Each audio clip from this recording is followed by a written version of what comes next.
बहुत बड़ा वृद्धि होता है।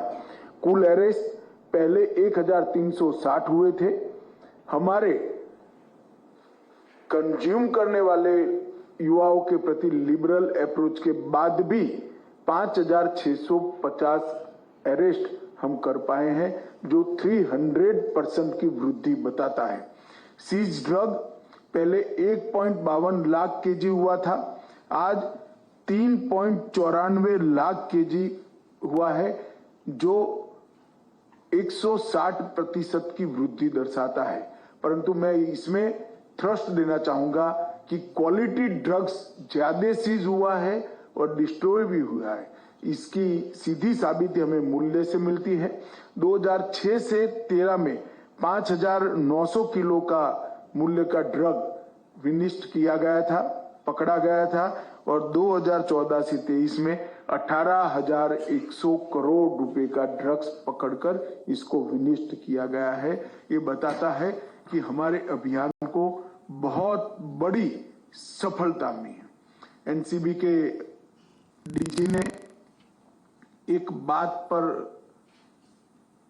ध्यान दिला है, मैं इसको रिपीट करना चाहूंगा कि पहले गोल्डन ट्रायंगल और गोल्डन क्रिसेंट कहा जाता है।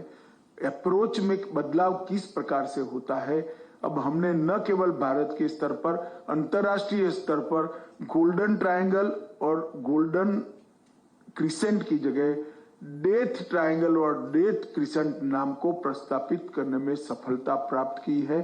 गोल्डन ट्रायंगल ड्रग के कारोबारियों के लिए हो सकता है, जो ड्रग पर कंट्रोल करने के पक्ष में है, इनके लिए तो ये डेथ ट्रायंगल और डेथ क्रिसेंट ही है।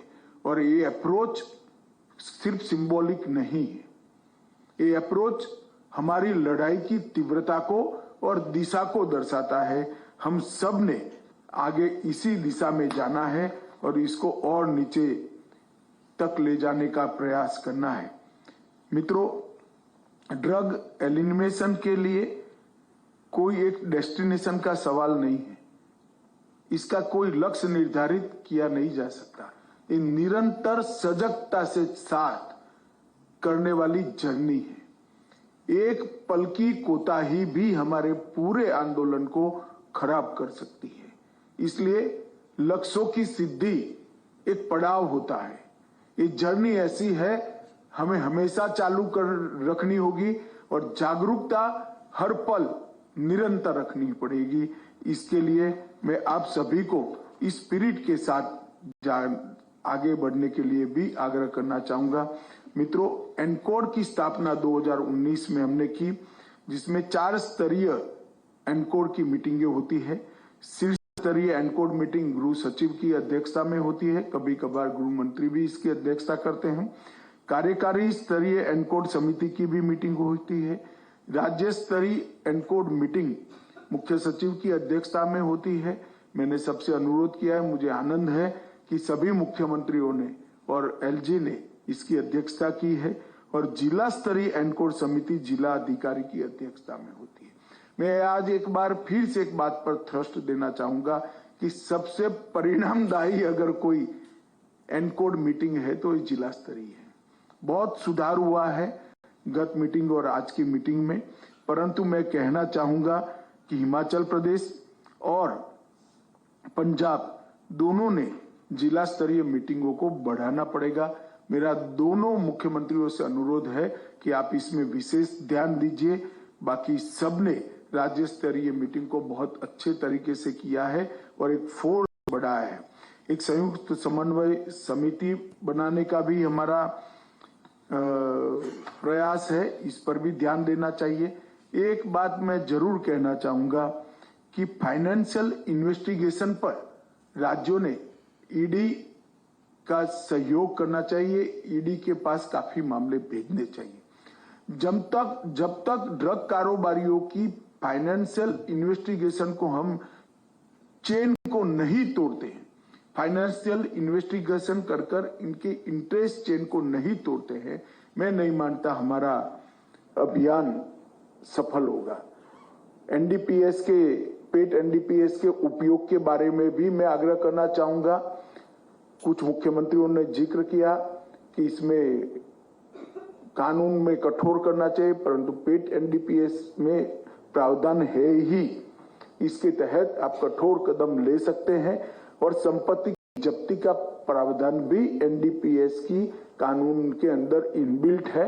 मैं चाहूंगा कि डीजी एनसीबी सभी राज्यों के डीजीपी को फिर से एक बार संपत्ति की जब्ती के बारे में एक जागरूकता पत्र भी भेजे।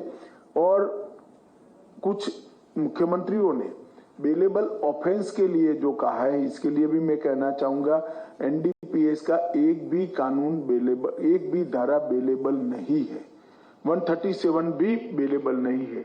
परंतु हमारा अप्रोच का सवाल है।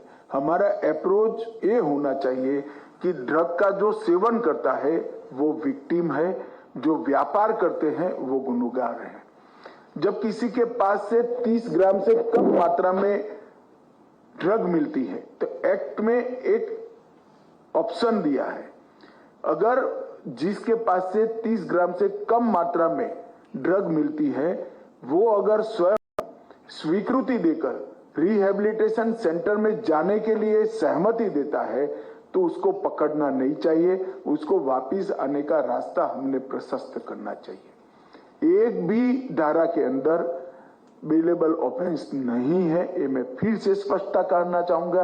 परंतु इतनी ही दृढ़ता के साथ मैं कहना चाहता हूं कि जो मादक द्रव्यों का सेवन करते हैं वो बेचारे विक्टिम है। हमारा सिस्टम में नाटे उनको वापिस लाने का प्रयास होना चाहिए, न कि उसको परमानेंट नशेड़ी बनाने का। तो इस विषय को आप सब ढंग से नीचे तक परकोलेट करेंगे ऐसी मैं आशा रखता हूं। एक SIMS ई पोर्टल बनाया गया है, इसका भी उपयोग करना चाहिए।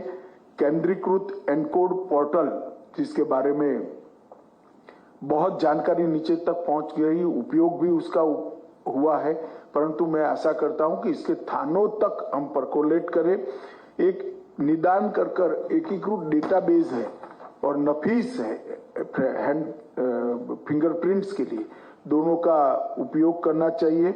हमने dedicated anti narcotics task force के गठन के लिए कहा था, 35 के 35 राज्यों ने एक गठन कर दिया। इसलिए मैं सभी राज्यों को बहुत बहुत बधाई और साधुवाद देना चाहता हूं।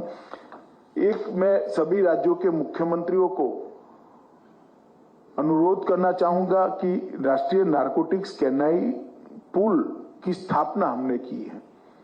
अब अगर राज्य भी इस दिशा में आगे जाते हैं तो एनसीबी आपको ट्रेनिंग के लिए जरूर मदद कर सकती है। इसकी संख्या जितनी बढ़ाएंगे नारकोटिक्स को कंट्रोल करने में हमें बड़ी सफलता होगी। और इसके साथ साथ मेरा राज्य के मुख्यमंत्रियों को दो और विषय पर आग्रह है